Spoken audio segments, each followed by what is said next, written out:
So without further ado, I hope that all of our friends who are present in this space can see and hear us very well. I'm about to start our newest iteration of a blockchain seminar series. We organized at the Future Financial Work Research Center in collaboration with colleagues from the informatics department and from our law school at King's College London. So welcome everybody. Today our guest, our speaker is Vili Lehdonvirta, who is a professor of economic sociology and digital social research at the Oxford Internet Institute. Vili has a number of publications on the digital economy, the latest of which is Cloud Empires, how digital platforms are taking over the state and how we can regain control, forthcoming in September 2022 with MIT Press. So without further ado, Vili, thank you very much for accepting our invitation, and over to you. Thank you so much, Alex, and thank you very much for the invitation to you and your colleagues also. It's a real pleasure to be talking to you all here virtually. So I've been following this blockchain phenomenon since 2010, when I met one of the Bitcoin's earliest developers in Bitcoin, and I've in scholarly terms I've published only a couple of papers on it, but I've maintained an interest in the scene and the phenomenon for quite a while. And in this talk, I'd like to go back to the very roots of the phenomenon and talk about some of the aims that Satoshi Nakamoto and other pioneers had, and then talk through the history, very briefly, the history of Bitcoin and Ethereum to sort of assess how those aims have been met or not. And this I'm drawing here on a chapter from one of the chapters from my book that Alex mentioned. So the story, in fact, starts in ancient Athens. The whole country was in the hands of a few persons, and if the tenants failed to pay their rent, they were liable to be hailed into slavery and their children with them. This is what Aristotle wrote in his Athenian constitution, describing how the ancient city-state was once ruled by these ruthless oligarchs. Government administrators were perceived as corrupt and untrustworthy, offering no recourse to the oppressed. The situation became untenable. And I'm quoting Aristotle here. Since the many were in slavery to the few, the people rose against the upper class. The strife was keen, and for a long time the two parties ranged in hostile camps against one another. But a surprising resolution to this conflict, according to Aristotle, was found in the appointment of a poet to devise a new system of government for the country. At last, by common consent, they appointed Solon to be mediator and archon and committed the whole constitution to his hands. Solon was a poet, but he was also a competent statesman. He sang a poem, and then he set about designing a better system. Instead of trying to make government administrators more trustworthy, he took a different approach. He wanted to make trustworthiness matter less. And achieving this involved a machine called the kleroterion, or allotment machine. The kleroterion was about the height of a man and built around a rectangular slab of stone. Carved into the face of the slab was a matrix of slots about 10 columns across and 50 rows down. Inserted into the slots were bronze plates bearing the names of the people who had shown up to the machine that day. Things clicked into action when white and black balls were dropped into a funnel attached to the side of the slab. The balls tumbled and mixed inside the machine until a mechanism released them row by row. A black ball meant that the people whose names were on that row were sent home. A white ball meant that they were appointed as government administrators. Now, using this kleroterion, random people were selected to serve as government administrators in ancient Athens. Magistrates were appointed in this fashion annually. Judges were reselected every morning. Each legal case in Athens was heard by several of these randomly selected judges who acted as checks on each other. As long as the majority were honest, a few corrupt officials could not abuse their power. Individual trustworthiness would not matter. To incentivize participation, each appointee received a reward from the public purse. Does it sound familiar? Now, having designed his revolutionary system of government and seen it off to a start, Solon set off on a journey to Egypt. He disappeared from public life and let others carry on the project.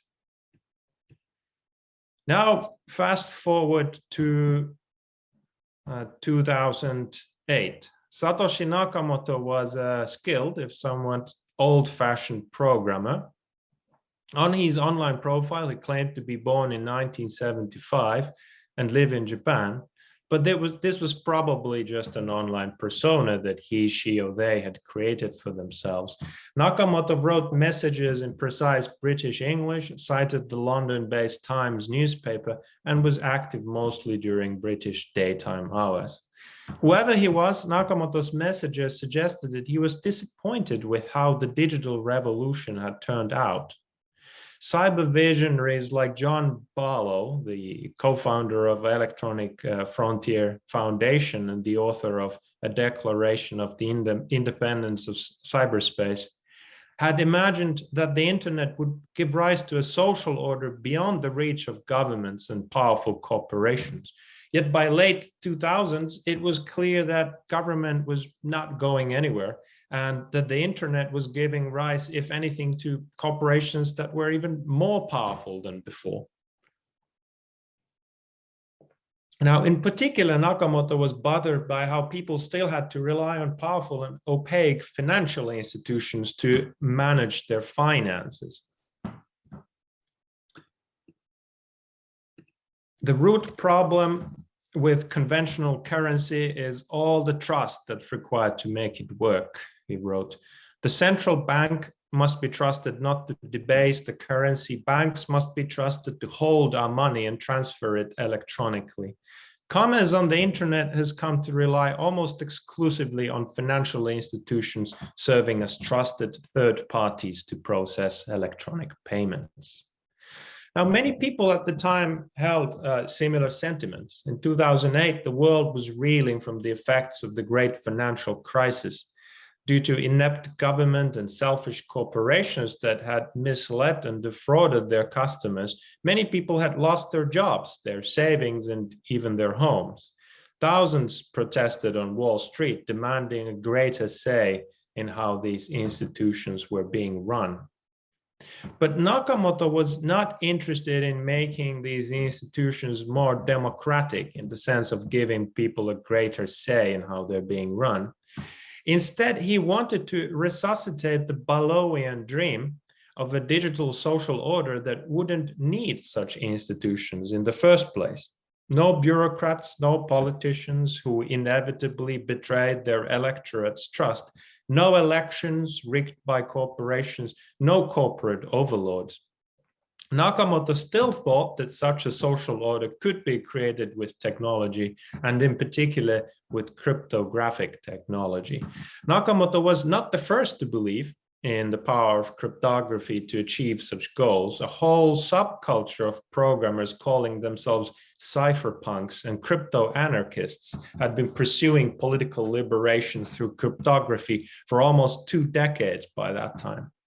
Derived from the ancient Greek words kryptos, for hidden or secret, and graphein, to write, cryptography is, of course, the millennia-old craft of creating and deciphering secret messages.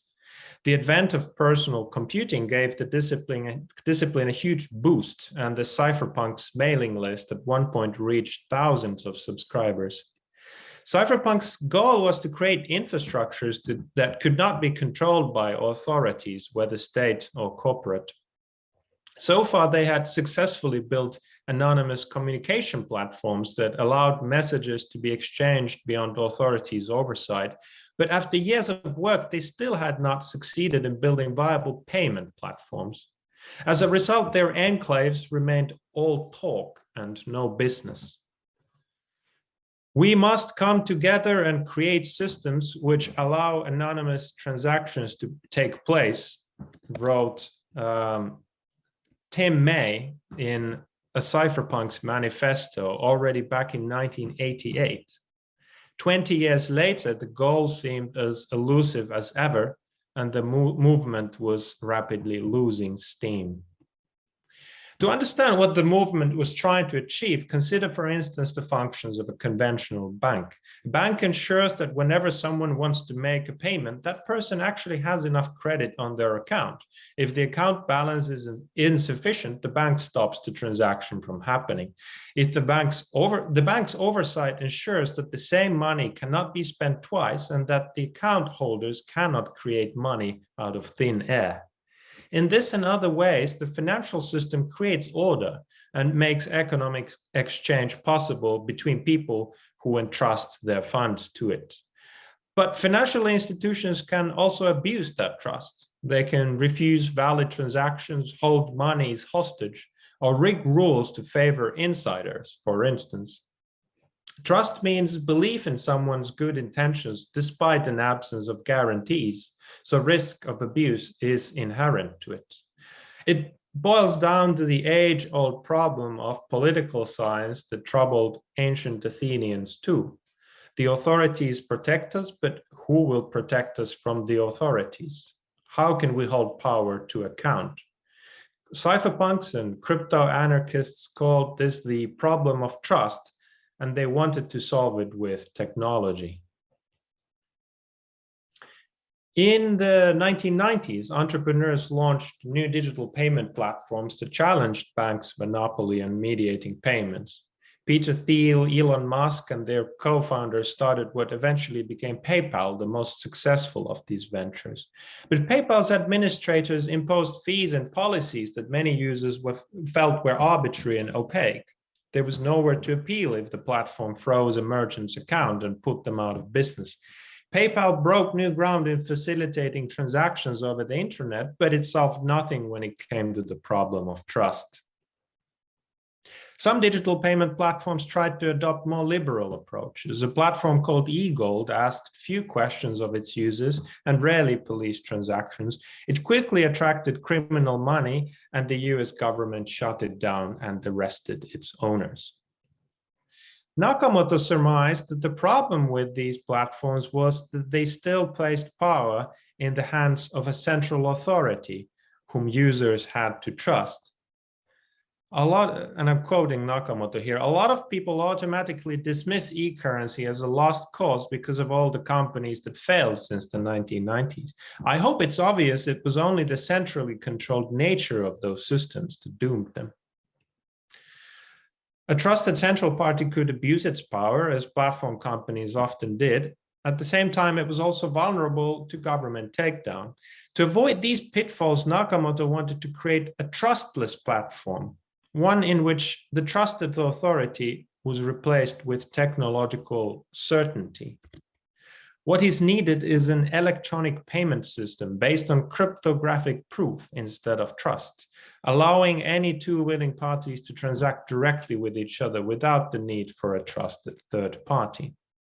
So instead of having a central entity like PayPal mediate payments, Nakamoto wanted people to be able to send payments directly to each other. To make this happen, every participant in Nakamoto's scheme would run a special peer-to-peer banking software on their computers, which communicated directly with other participants' computers. Nakamoto took inspiration from peer-to-peer file sharing. Governments, and I'm quoting Nakamoto, governments are good at cutting off the heads of centrally controlled networks like Napster, but pure P2P networks like Nutella and Tor seem to be holding their own. The ledgers of this peer-to-peer platform would not be held in any central database, but as parallel copies in every user's computer. Nakamoto called it a decentralized platform. But how would such a decentralized platform ensure that people only spent their own monies? Nakamoto's new idea was that the responsibility for checking balances and ensuring that no double spending takes place could, instead of being entrusted to a single authority, it could circulate randomly between users, a little like how administrator posts circulated randomly between citizens in ancient Athens. Where ancient Athenians used the kleroterion to rotate administrators every 24 hours, Nakamoto's scheme used an algorithm to rotate the administrator approximately every 10 minutes. The job of the administrator in Nakamoto's system was to go through recently issued payment instructions, check that they were valid, and collate them into a record known as a block, an official record of transactions that could be used to determine who owned what in the system.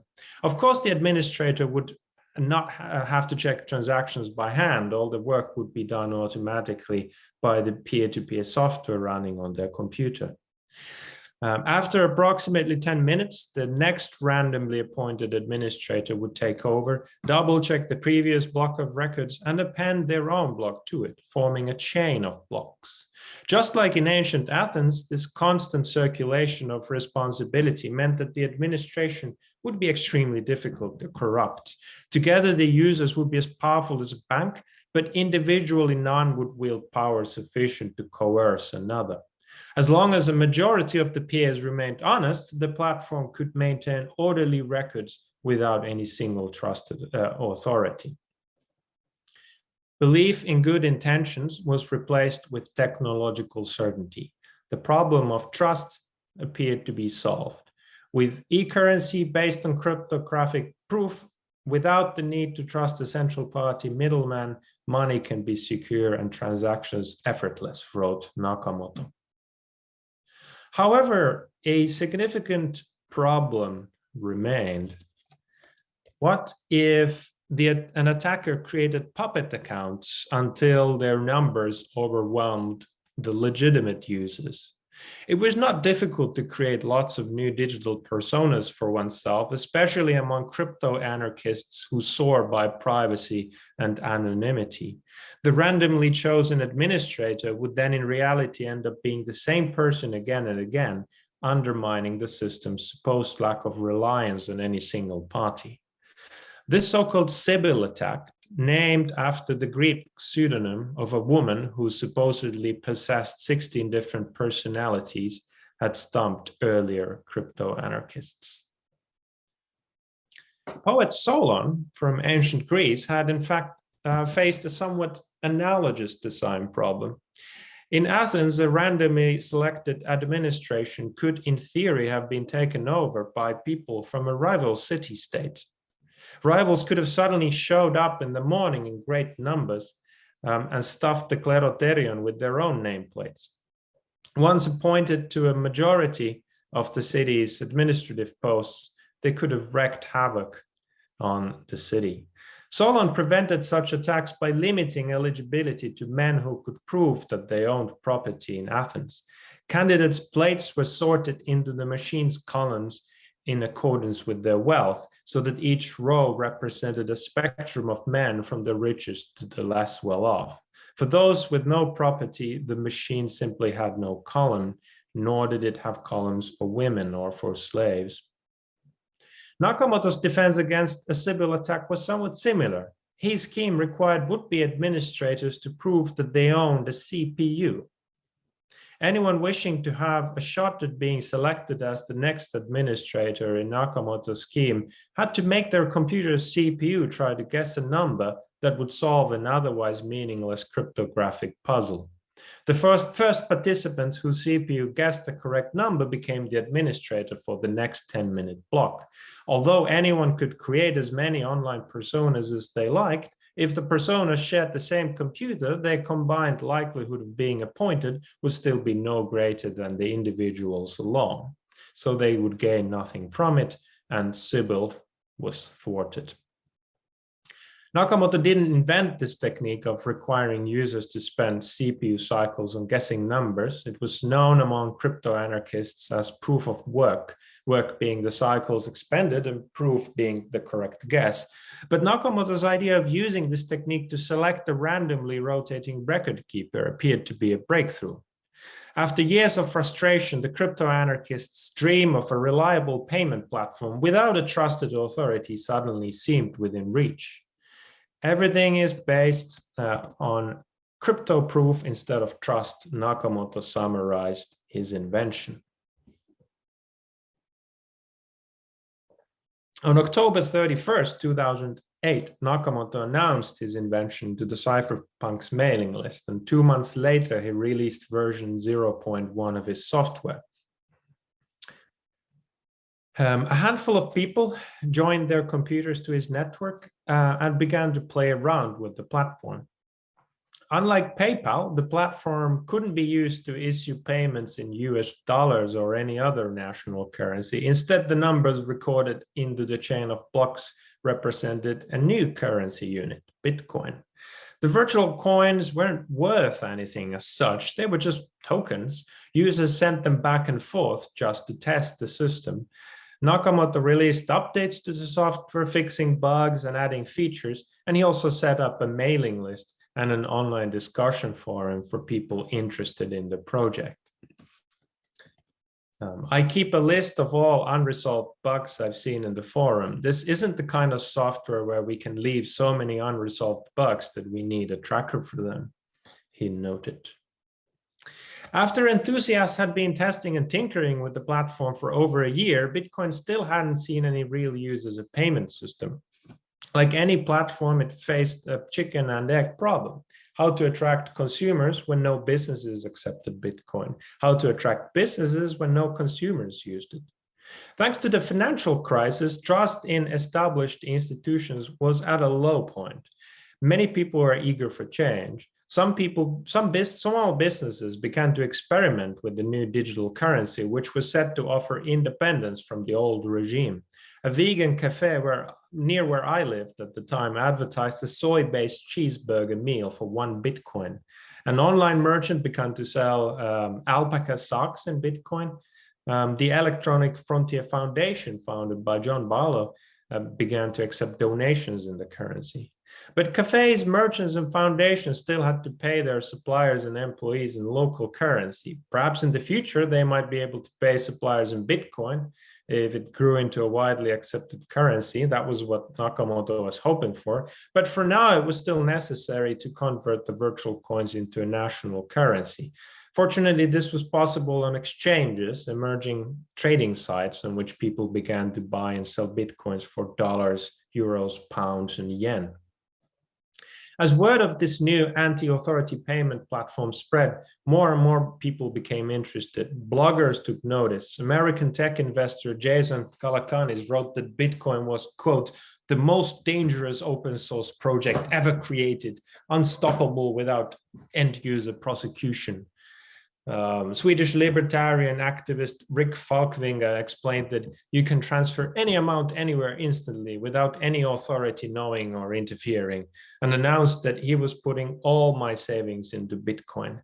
Media outlets picked up the story. Wired magazine called Bitcoin math-based money that was immune to human politics. A New York Times magazine cover depicted a dollar bill dissolving into pixels overlaid by the words in code we trust. Bitcoin's exchange rate against the dollar soared.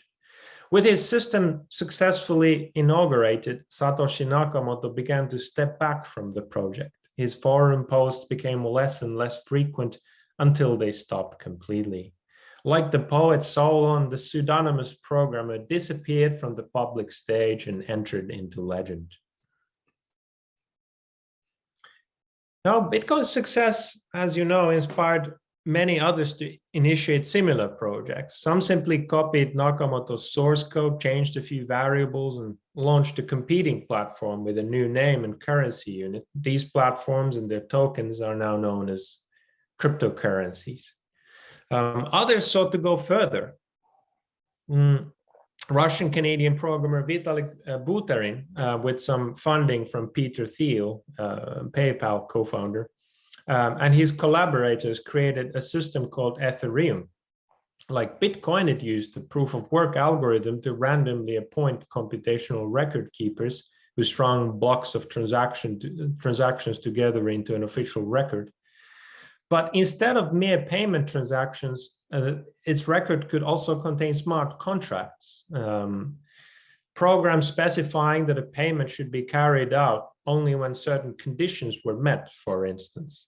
Where legal contracts are written in English and executed by lawyers in courts, smart contracts were written in computer code and executed by the Ethereum peer-to-peer network. Now, of course, automated programs were already performing conditional transactions everywhere in the economy, from financial markets and company payrolls to Google Ads and the Amazon marketplace. The difference was that the Ethereum platform promised to run such code trustlessly. If parties submitted a contract to it, it would execute that contract exactly as written and nothing else. It would be guaranteed not to overstep its authority and abuse its power. There would be no possibility of downtime, censorship, fraud, or third-party interference, according to Ethereum's websites. Contracts would be, quote, unstoppable. Users would not have to take Vitalik Buterin's word for it. Certainly would be built into the technology itself using the techniques that Satoshi Nakamoto had pioneered. It would solve the problem of trust, not just for payments, but for all kinds of economic interactions. Venture capitalist and blockchain visionary Chris Dixon summarized this idea as "can't be evil is greater than don't be evil." Now, 1 year from the network's launch, the reality was somewhat less awe-inspiring. Most of the popular smart contracts on Ethereum were gambling machines, Ponzi schemes, and other rather unimpressive undertakings.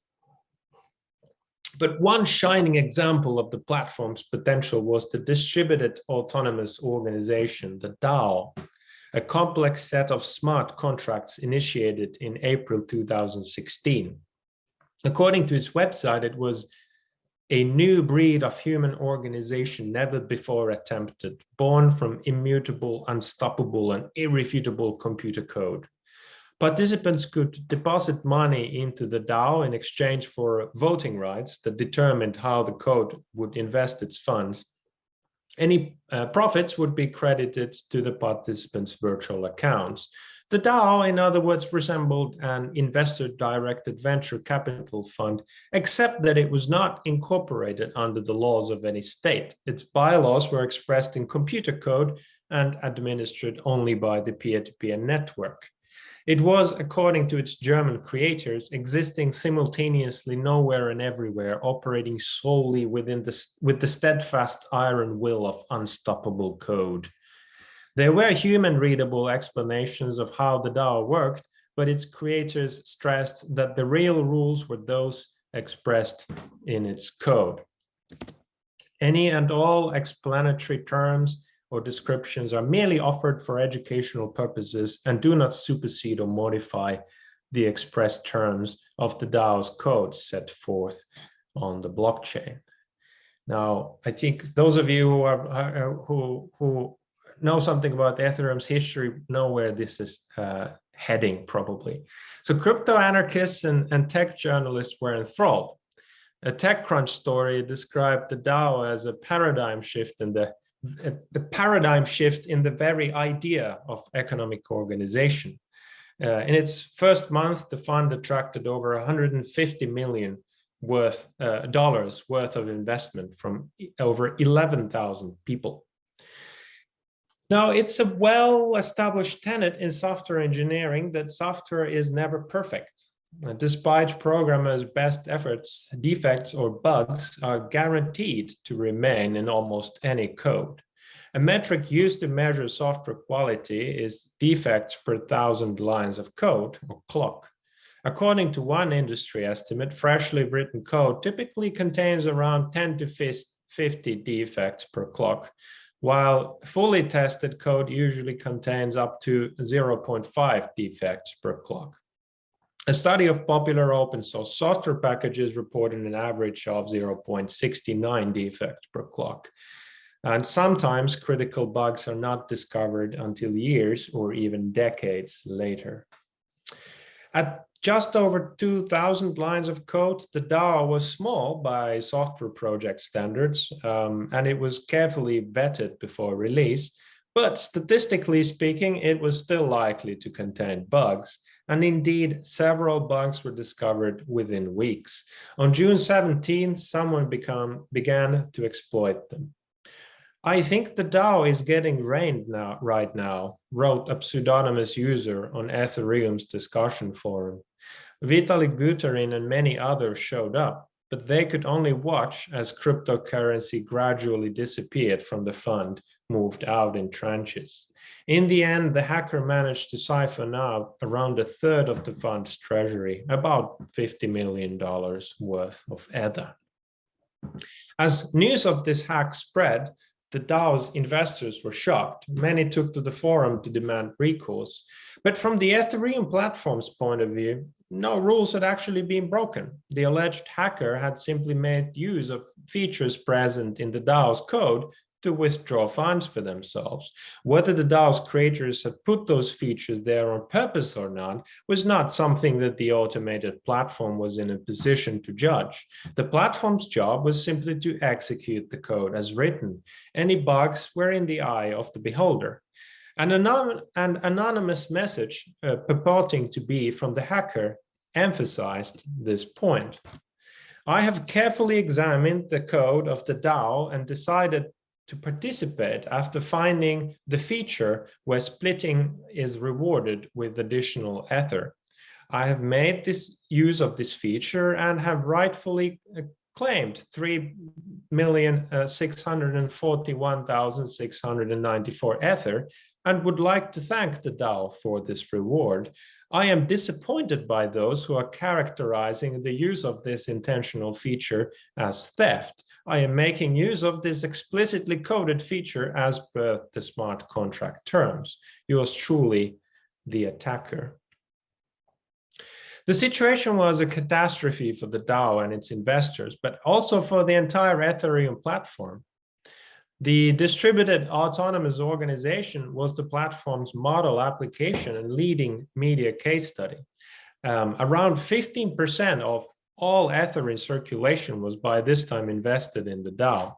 If investors simply lost their funds, faith in the entire platform could collapse.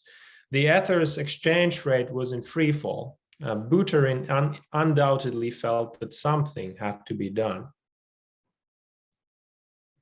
Yet it wasn't obvious that anything could be done. After all, the DAO was built from Ethereum's immutable, unstoppable, irrefutable computer code. The entire point of the platform was that there wasn't any admin panel someone could just pull up to cancel transactions that they didn't like. Contracts were executed as written. Those were the rules. And it was next to impossible even for Buterin to break Ethereum's rules. However, changing those rules was a different matter. Small changes to the rules were being made almost routinely as part of software updates that Buterin and his team issued to users. It was possible to imagine a more complex rule change that would, in effect, reverse the effects of the hack by forcing the misappropriated funds to return to the original investors. A bit like a special law that said, the contract signed on this date between these parties shall be deemed null and void, and any funds transferred thereunder shall be returned to their original owners.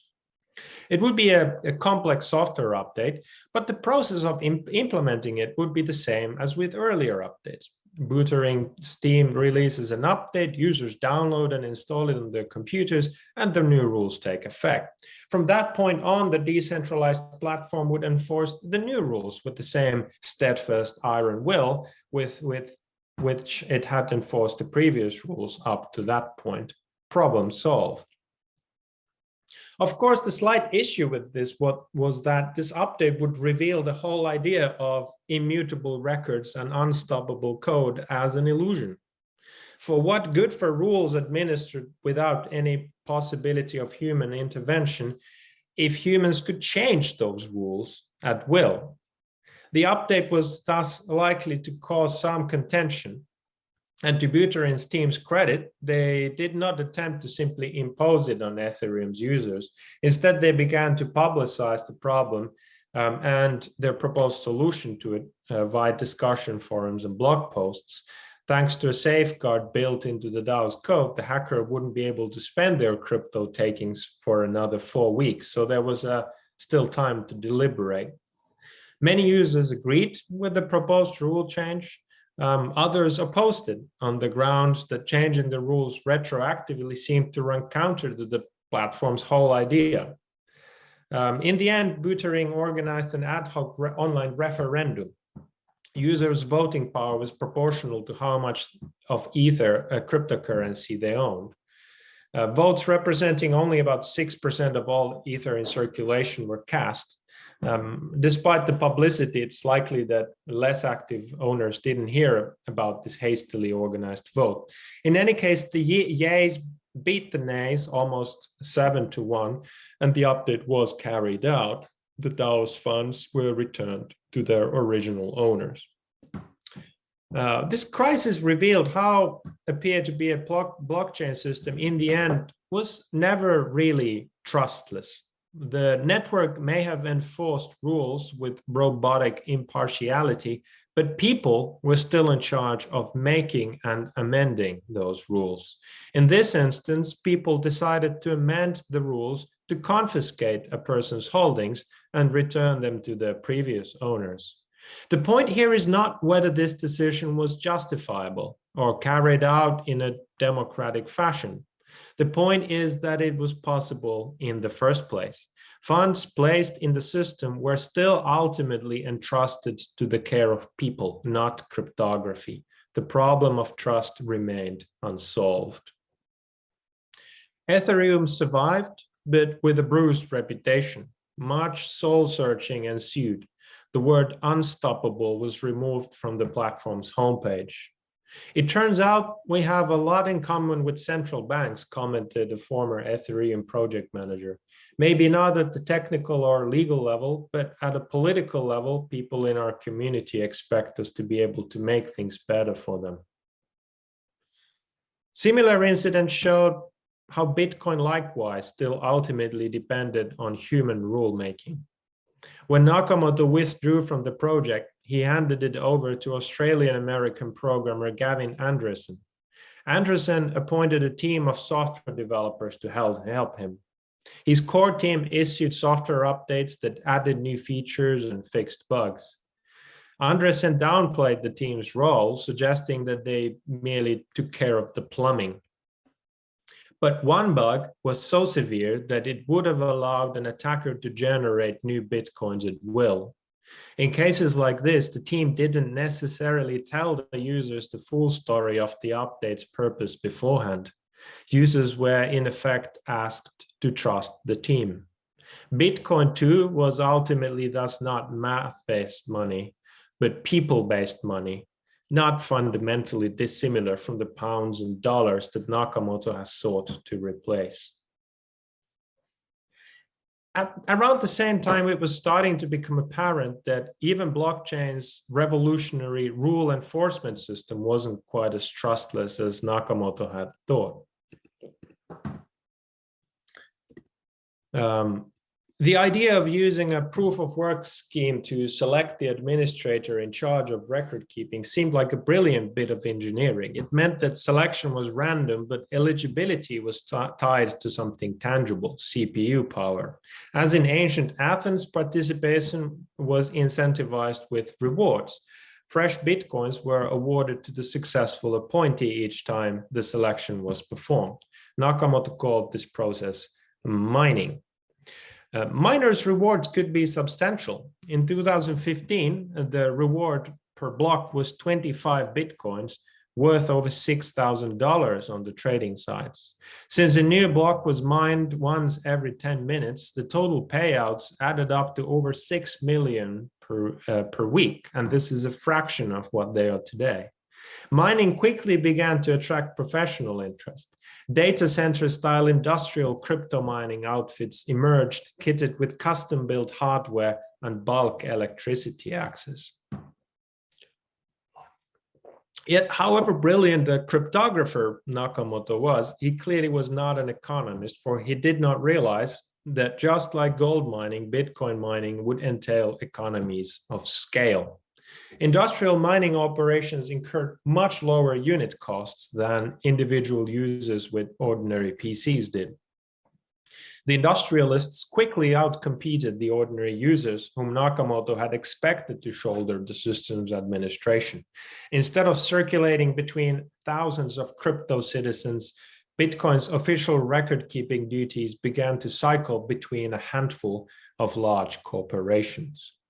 At the end of 2015, just 3 companies were responsible for mining 60% of Bitcoin's record blocks. In principle, anyone controlling over half the mining power would have been able to stop any and all transactions they didn't like, holding the network hostage. Managers who represented approximately 90% of the network's mining power appeared on a stage together at a Bitcoin conference in Hong Kong in December 2015. The managers sought to assure the citizens that they had the network's best interests in mind. Trustless record keeping had turned into trust us.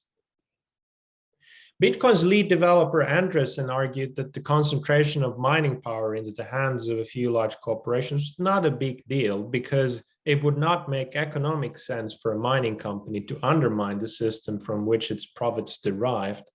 Still, it meant that if something would ever emerge to threaten the company's profits, they would not be powerless.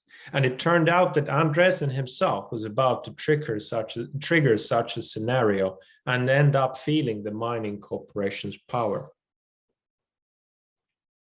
In 2015, Andreessen proposed increasing the size of the Bitcoin blocks on which transactions were recorded. The rationale was simple.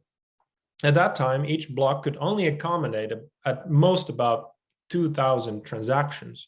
Given that the system was designed to add a new block to the chain once every 10 minutes or so, this meant that the Bitcoin network was able to confirm only about 3 or 4 transactions per second. This had been more than enough at first, but now the network's increasing popularity had led to congestion. People sometimes had to wait hours for their payments to be confirmed, making the system practically unusable. Andreessen proposed increasing the maximum block size 20-fold, resulting in a capacity of about 70 transactions per second. Now, this would still be Lilliputian compared to a mainstream payment system like Visa, which processed 2,000 transactions per second on average and had a maximum capacity of 56,000 transactions per second. But it would be a simple update to implement and would at least alleviate the problem for the time being, Andreessen argued. But it turned out that a powerful interest group among Bitcoin stakeholders was against such a change. Thanks to the availability of cheap government-subsidized electricity, the mining industry had become heavily concentrated in China. At the end of 2015, about 3/4 of all the mining power in the Bitcoin network originated from China. The country's Great Firewall restricted internet bandwidth between Chinese mining companies and the rest of the world, and this meant that Andreessen's proposed larger blocks would have been difficult for Chinese miners to handle. An increase in block size to 20 megabytes would increase operating costs for miners, explained one Chinese mining executive. Moreover, mining companies everywhere actually profited from the network's congestion, at least in the short term. Miners had the power to choose which transactions from the queue of pending transactions they included in the blocks that they produced. Ordinary users, desperate to get their transactions picked up ahead of the queue, furnished their payment instructions with fees or tips that miners could collect when they processed the payment. The worse the congestion became, the bigger the tips users were willing to offer to bypass it. Major mining corporations quickly sided against Andreessen's proposal. Andreessen arranged talks with them, but to no avail. A variety of other commercial and ideological interests also hinge on the block size question, it turned out. Some interest groups publicly expressed support for Andreessen's proposal. Others opposed it. But Bitcoin had no formal decision-making processes, that is, no formal political institutions that all sides would have considered legitimate, and thus no way of reconciling this conflict. Divisions intensified, rhetoric hardened, the debate broke down into tribalism, trolling, and social media bot campaigning. A climax of a sort was eventually reached when another developer betrayed Andreessen's trust by canceling his write access to Bitcoin's official code repository, effectively throwing him out of the core team. A Chinese mining company executive lamented, "A decentralized system needs a democratic mechanism to operate and to avoid that disputes are thrown into the Bitcoin community directly and rudely." Now, Bitcoin's capacity to handle transactions remains extremely limited to this day. It was never widely adopted as a payment system. Many shops and restaurants that once experimented with the currency stopped accepting it. Staff at the vegan cafe near where I lived told me that it was mostly the journalists writing stories about Bitcoin who paid with it in the first place. Instead of being used for payments, Bitcoin and other cryptocurrencies turned into speculative investment assets. People buy Bitcoins in the hopes that someone else would later buy the coins from them for an even higher price. The great majority of cryptocurrency investors today don't actually hold the keys to the coins that they buy. Like stuffing cash in a mattress, holding cryptocurrency is risky and inconvenient. Instead, they entrust their coins to a handful of companies that run the largest trading sites and access the funds by logging into the equivalent of online banking. The vast majority of cryptocurrency transactions happen inside the proprietary systems of these new financial institutions.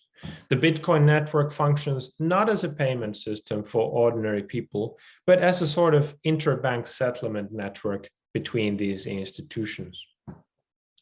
The leading trading sites and mining companies, many of them owned by the same people, now measure their profits in billions of dollars.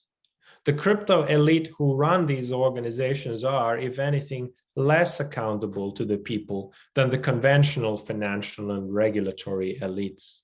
They are caught lying to their customers, defrauding them, manipulating the market, and peddling assets they know are not backed by sufficient collateral, and yet the show goes on. In the eventual crisis, millions of people will again lose some or all of their savings, while insiders' profits will have been long since offshored. The only saving grace is that for now, crypto markets remain small compared to mainstream financial markets, limiting the damage. None of this is to suggest that Bitcoin's or Ethereum's creators themselves were untrustworthy or insincere people. Compared to platform company barons like Amazon's Jeff Bezos or PayPal's Elon Musk and Peter Thiel, they were remarkably open about their plans, gave many users a voice in decision-making, and solicited user consent for many important decisions. The point is simply that, like previous cypherpunks and crypto-anarchists, they ultimately failed to eliminate trust as something that underpins economic activity.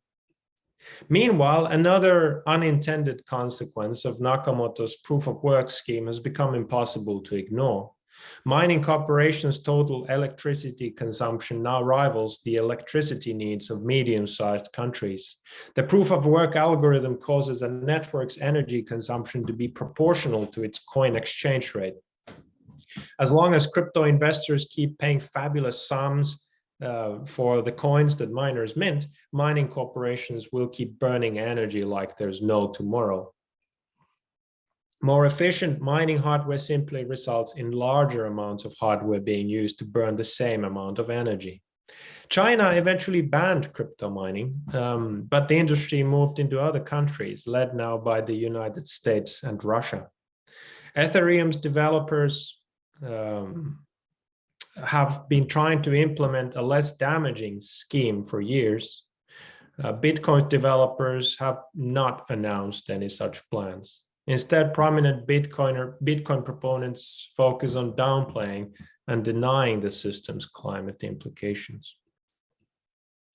Satoshi Nakamoto wanted to solve the problem of trust by delegating power to an incorruptible machine, appeared to be a blockchain network. Like the Kleroterion of ancient Athens, the machine would distribute administrative responsibilities to so many people that none individually would wield power sufficient to coerce another, creating order without risk of abuse.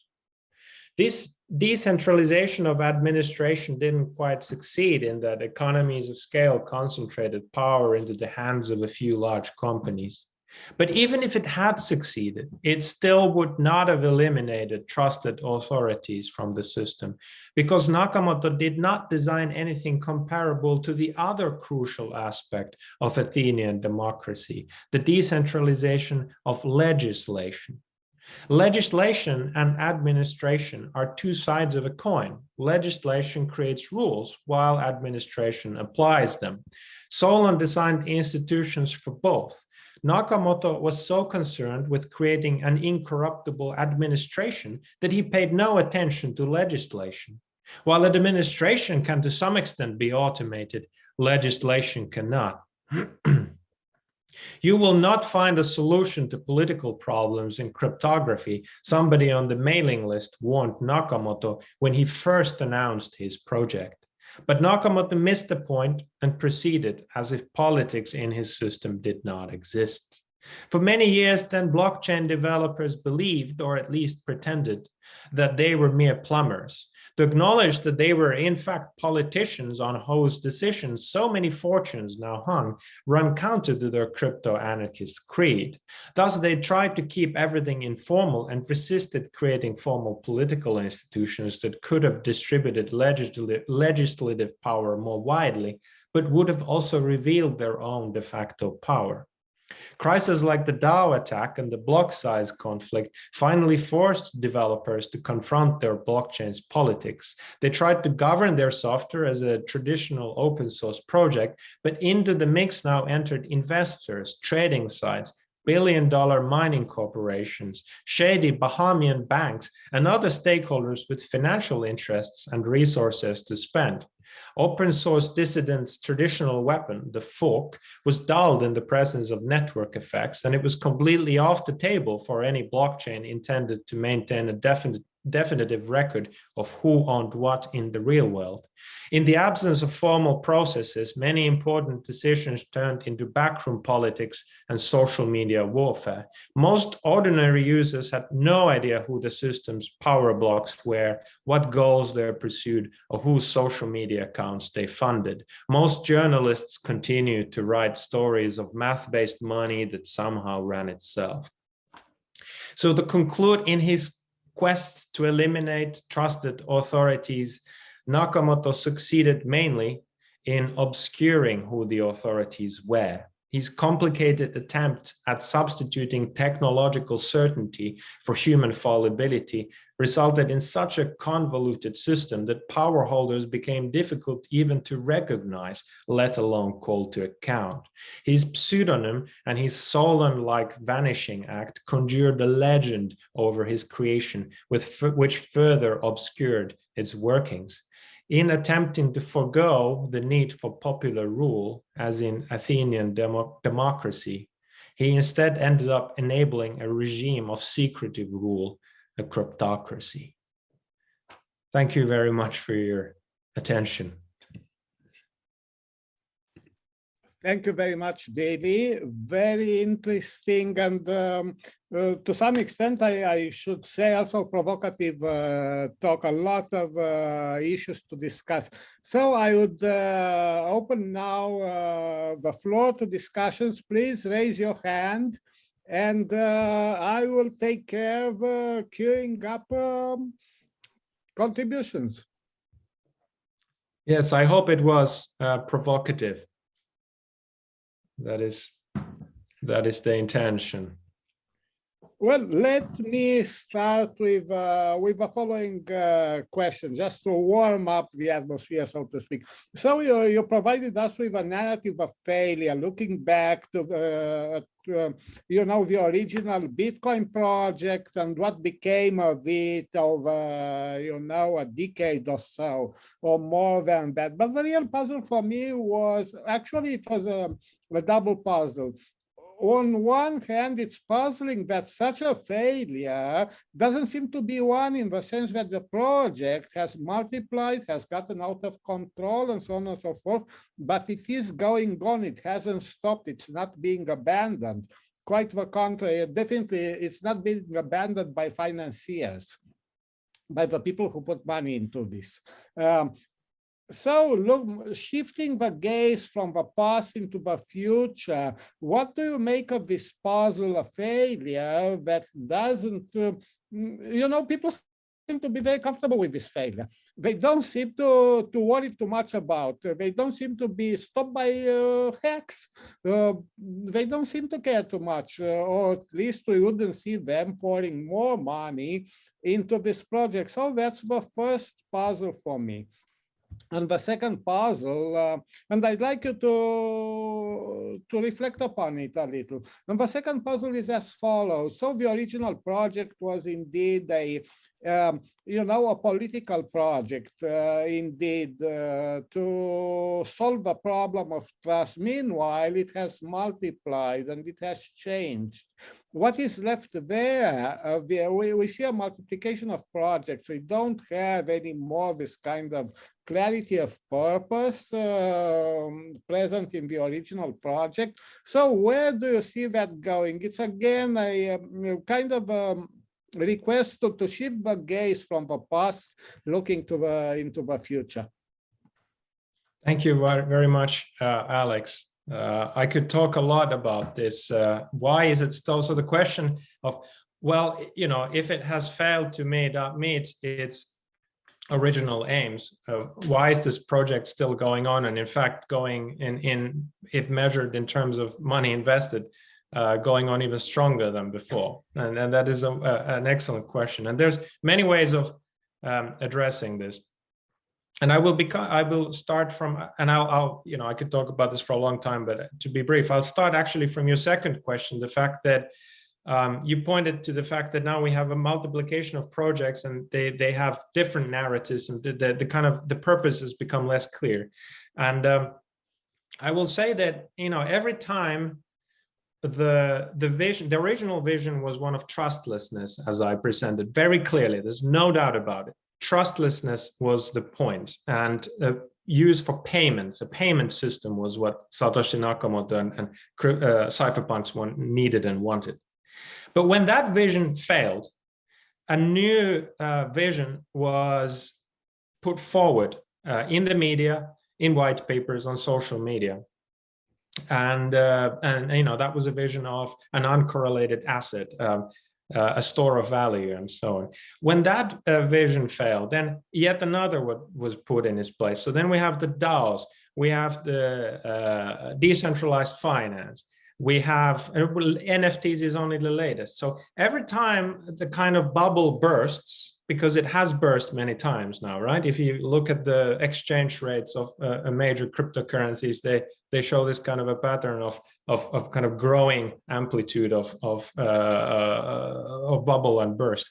Every time the bubble bursts, a new narrative is put forward that kind of justifies the existence of the system and why people should, yet another generation of speculators should buy into it. And now a critical reading of this is that in order to sell more crypto tokens, it is necessary for the companies in this business, which, like I said, they're billion-dollar companies that we hear not that much about them.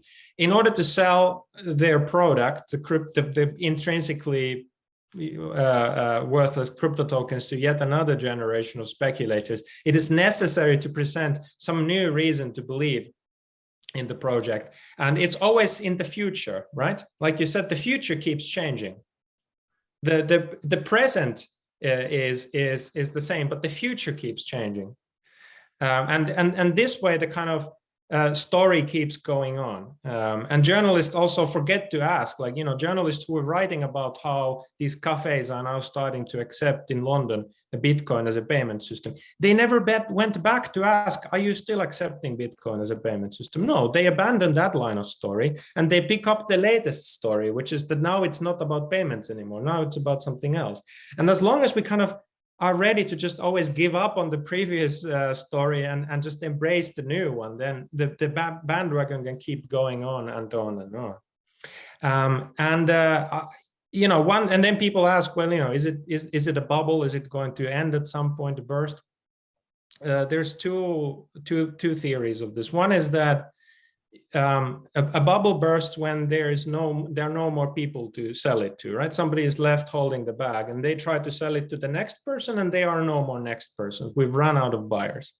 But unlike previous bubbles, this one is a global one in the sense that now it is truly, the access is very democratized in the sense that compared to stock market bubbles or commodities bubbles, the number of people who are able to buy into this globally is much broader. So for that reason, it can keep going on for much longer than a stock market bubble, for instance, is able to go. But according to this theory, still at some point, the world runs out of greater fools and the bottom falls out of the market. This is one theory. Another theory is that, well, it's a bit like gambling. People know that gambling is not a net profit-making activity. The house always win, but the players experience a net loss.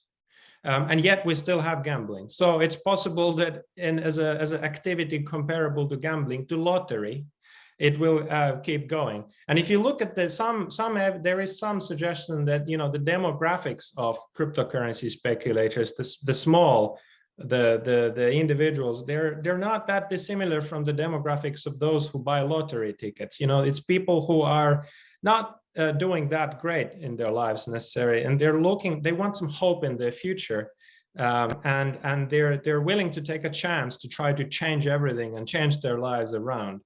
And it's what they're paying for in some ways is that hope for the future, in a way, accepting the reality and accepting an academic like me coming and saying this is all a scam is not something they can do, because their life at the moment is not that exciting or satisfying anyway. So I'll just stop there. So this is a thing that obviously people discuss a lot, and I could say a lot more, but these are some of the main kind of theories or discussions around it. Thank you. I have two questions here on my screen, and I will pose them as I received them. So the first one comes from Crawford, and Crawford is asking, is cryptocracy the best label? Surely cryptocracy connotes power in the hands of distributed cryptographers, whereas I'm not saying that it is the central system architects who ultimately are in charge. Sorry, could you say that? I just missed the middle part. There was a problem with the connection. Surely cryptocracy connotes power in the hands of distributed cryptographers, argues Crawford, whereas I am not saying that it is the central system architects who ultimately are in charge. So why cryptocracy? So the term cryptocracy in my usage it's not derived from cryptography, but as I said, from the original meaning of kryptos, hidden, secret. So in the same way as democratia is demos and kratia, rule of the people, cryptocratia is rule of the secret, of the hidden. And what I try to draw attention to with that term is the fact that, in fact, the general public has very little understanding of who actually wields power in these systems. Now, as for actually answering that question substantively, who wields power in these systems, I have a whole different talk on that. But the short answer, of course, is that it's not just the developers, right? The developers are in a key position, but as I'm going to sketch out, there's a whole political economy of mining companies, of exchanges, of very significant moneyed interests, and media. They're buying up media companies now. Is Coinbase that just invested 200 million into Forbes and so on. And so it would be overly simplistic to say that these systems are ruled by the cryptographers, the software developers. No, there is more to it. But it's not an autocracy. It's a plutocracy. There are several centers of power, but it's certainly not a trustless. That is the point of this talk. We have not managed to eliminate the problem of power. We have simply managed to obscure it, is my claim here. Good observation. Before I move on to the next question posed by Andre Wang, I'd like to notice as an aside that I was reminded of Eisenhower's, General Eisenhower's talk, Dwight, about the military-industrial complex from towards the end of his presidency. And it seems from your talk that we have the same complex emerging now, crypto media financial complex, which will be very hard to counter, to put it like this, especially since you were talking about whether everything is a bubble or not, and we will have a failure, some major failure at some point or not. But if such a complex is emerging, the probability of it having a failure recedes. So the more complex the system becomes, the less the probability of it failing in this major way anytime soon. And this being said, it was just an aside. I'm moving on to the question by Andre Wang, who writes actually, given the obscurity and illusion of pure decentralization, do you think more complex governance models with decentralized finance, DeFi, in reliance on DAOs requires state intervention, regulation? If so, how could this state regulation / intervention be implemented? Well, I think that it's, better governance, more democratic, more participatory, more accountable governance. It doesn't necessarily require the state. I mean, the first thing it would require is to set out the goals of the governance. Who is meant to be in charge in this system in the first place? And crypto-anarchists, originally and still, the movement is hostile to democracy in the sense that they are against majoritarian decision making. They are for individual sovereignty and believe in the idea that somehow organically, in a market-like fashion, things will just ultimately play out fine, and we don't need any collective decision-making bodies. And this is, of course, a position that, from the perspective of economic analysis, is untenable, because we have many collective action problems that cannot be solved by individuals alone. But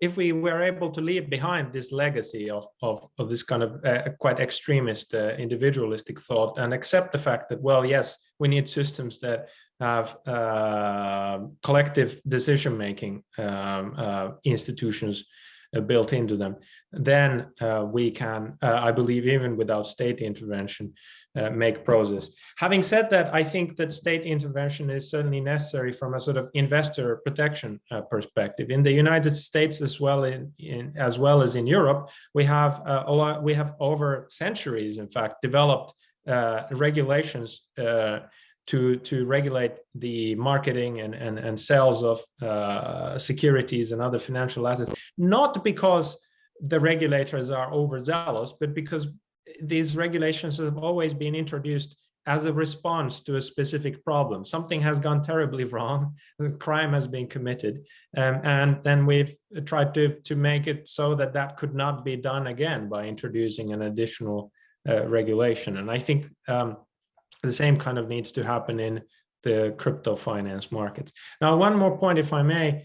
Of course, I'm aware that a lot of crypto projects and blockchain projects now are paying attention to governance. Like after 2016, governance became a buzzword in these circles, right? The governance tokens and on-chain governance and all kinds of things. So it's not like this is being ignored, but I see two issues there. One is reluctance to learn from the past. I showed in my talk that, in fact, proof of work is not fundamentally dissimilar from something that ancient Athenians did over 2,000 years ago. And so we don't have to try to reinvent the wheel. We've already experimented with different forms of collective decision-making for millennia and figured out what works and what doesn't. And yet, you know, there's a tendency to just sort of think that, well, we can just start from first principles and we don't have to care about theory or political science or anything, and somehow kind of get the right solution. So that's the first point. The second point is that once you manage to create a workable governance system that governs the technology in a way that holds it accountable to its users, then I would ask, what do you need blockchain for anymore at this point? Why not just use that governance system to govern an ordinary database? Because the whole point with blockchain was that the only thing it's meant to do better is that it's trustless, right? It's the transaction capacity is atrocious. All the technical specs are terrible compared to a normal distributed database. The one thing, the one job, you had one job, and that was to ensure that we're not trusting on any third parties. And that one job it fails at. So I'm asking, why do you need blockchain? You know, by all means, let's create collective institutions and organizations for governing technologies that can support exciting financial innovation. But, you know, let's get over this blockchain stuff already. That's my provocation. Thank you. So finally, I have actually a new question popped up. Let's say the final two questions. One from an anonymous attendee who writes, I was wondering how Web 3.0 will change the way we do politics in the near future. Well, I'm afraid I think Web 3.0 is precisely what I referred to before as this yet another new narrative to rebrand the same stuff. You know, I've seen this happen now for over 10 years. Every time the movement starts to lose steam, the companies, they come up with a new narrative. Now it's Web 3.0. It's the same stuff, it's the same technology. And there is no Web 3.0. It's the same stuff as before, but now under a new label. That is my position on Web 3.0. Maybe what's new about it is that now venture capitalists like Andres and Horowitz have gotten in on the game because they noticed you can make a lot of money quickly that way. You can get out of a crypto project much quicker by selling the tokens out. You pump up the tokens, you build some exciting sounding project, pump up the value, they quickly sell your tokens to the community and you're out, you're exited. So they can get their capital turnover speed is much quicker than it is in conventional startup entrepreneurship, where funds can be tied to a project for 5 years. But fundamentally, whether it's creating any, whether Web 3.0 is a thing, I think it's just a rebranding of Bitcoin, essentially, to exaggerate a little bit. Thank you. Finally, I have a question coming from Rowan, who writes, if I understood correctly, I mean you, Vili, you seem to suggest that people in the space are similar to gamblers, and that their faith in crypto is a little like a false consciousness because their lives might not actually be going that well. But I think that they may challenge you on this if you ask them, because for many, this faith in blockchain and crypto as an alternative to existing financial systems appears very genuine, and they may yet have some grounds for this as the space continues to grow. Do you not see an opening for this faith to be justified beyond the false consciousness? Thank you, Ruoban. I mean, these are very good points that you're making. So first, it's necessary to point out that obviously there is a lot of diversity among people who buy into cryptocurrencies. So I'm not, it would be very wrong of me to suggest that this is a homogeneous group, but certainly there is this constituency living in a sort of false consciousness that I have pointed to. I also, in my talk, I think I made it clear that the dissatisfaction with the existing financial system is real, and it was a driving force initially of Bitcoin adoption. It's, in my opinion, justified. But over time, things have changed. So what was originally a countercultural anti-establishment system has now been taken over by that establishment. So you have Andres and Horowitz playing the same game now. But they're selling, the establishment is playing the same game now, but they're still selling it with the countercultural narrative. You know, buy our tokens and you know, show it to the man, you know, break free from the establishment, buy tokens from the establishment. Yes, so this, yeah, good, yes. The establishment has managed to incorporate the counter-narrative to its own old self. As always. Yeah, and morphed into something else in doing this. So, Vili, thank you very much. Very interesting, if I may say this, a very interesting talk and a very interesting session. Thank you to all our participants for being here today. We are going to reconvene on the 13th of April, a month from now, with our last iteration this term, where we will have Tim Roughgarden from Columbia University speaking on a topic to be announced. So thank you very much for being here, and I look forward to seeing you on the 13th of April. Thank you, Vili, for being with us today. Thank you so much, Alex, and thank you, everybody, for your kind attention and for the wonderful discussion. Thank you. Goodbye. Bye-bye.